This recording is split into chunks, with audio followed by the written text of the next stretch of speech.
Šeima labai plati sąvoka. Jos panašu nesuvokia nei Seimas, nei pati prezidentė. Net turėdama brolį Dalia Grybauskaitė ne tik jo nepripažįsta, bet dargi slepia. Jos ekscelencijos pasakojimai apie praeitį skūpus. Tad ryžomės leistis į kelionę, surasti ir pristatyti Albertą Grybauską, prezidentės brolį. Į darželį dalykį nuvedavo viskas, paskui šitą, to, į mokyklą, kai pradėjo eiti, kiek atsimenu, Salomėjikoje toj, Salomėjai antra vidurinė mokykla buvo, Liudagiros gatvėje. Važiuodami į Valakompės, tai pliažus, kiek atsimenu. O paskui armija išėjo. Maždaug metų kartu gyvenu, čia jeigu taip paskaičiavus. Vilniui. 3 metus. 3? 3 daugiau. Albertas su pasididžiavimu ir šypsena priduria, nors juos su seserimi pagimdė skirtingos motinos, jie visgi panašus. Mes abu panašus, abu baltapukiai. O dabar visiškai nebendraujat? Nėra už ko nuvažiuoti, kas tai man priims, kaip tai prieisi prie jų.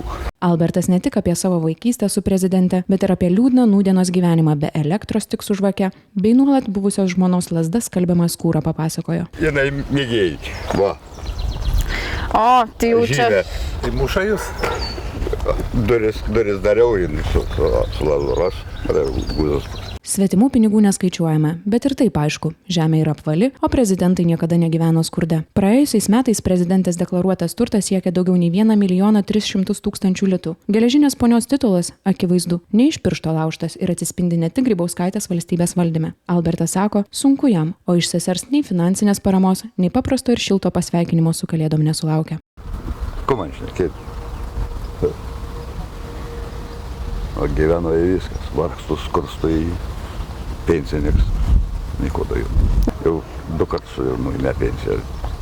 Būdavo beveik 600 gaunu, o dabar 400 tik taip su biškiu. Padeda jums prezidentė, vis tiek sesuo. Niek nepadeda. Kaip sesuo galėtų pasirūpinti? Niekai nesirūpina. O per gimtadienius, per kalėdas? Nieko. Nepasveikina? Ne. Seseriškas rūpestis ir pagalba, tikina Albertas, praverstų. Ką pasakytumėt, jeigu susitiktumėt? Padėk gyventi, šitą ko nors. Dabar gyvenu laivys, vargstu. O norėtumėt susitikti arba pasikalbėti su seserim, vis tiek metai bėga? Ką žinai, ai man bet pažintų.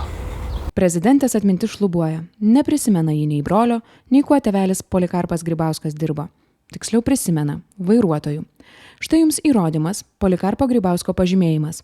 1944-aisiais jis dirbo NKVD, milicininkų Kėdainių poskyryje. Albertas priduria, kad tėvelis ir gaisrininkų dirbo, o būtent NKVD žinioje ir buvo tvarkoma priešgaisrinė ir saugumo tarnybos. Yra tokių duomenų, kad jisai NKVD dirbo ir yra, sako, nuotrauka su antpečiais.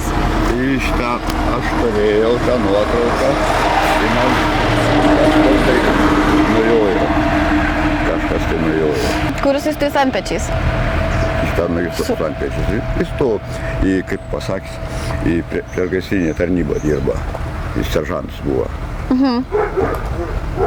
Buvo nuotraukų, bet nežinau, kur jau kas. Žmonėms be kita ko knieti ir kitas dalykas. Buvo Dalia susijusi su KGB ar nebuvo? Albertas sako, kad tai netuščios kalbos. Kaip jūs manot, iš kur atsirado tos kalbos, kad ir Dalia su KGB buvo susijusi ir tėvelis susijęs? Iš kur čia tos kalbos galėjo pasikeisti? Šitą aš tik šitą sužinojau iš mamos. Mama pasakė man. Su mama buvo toks pokalbis, ar ne?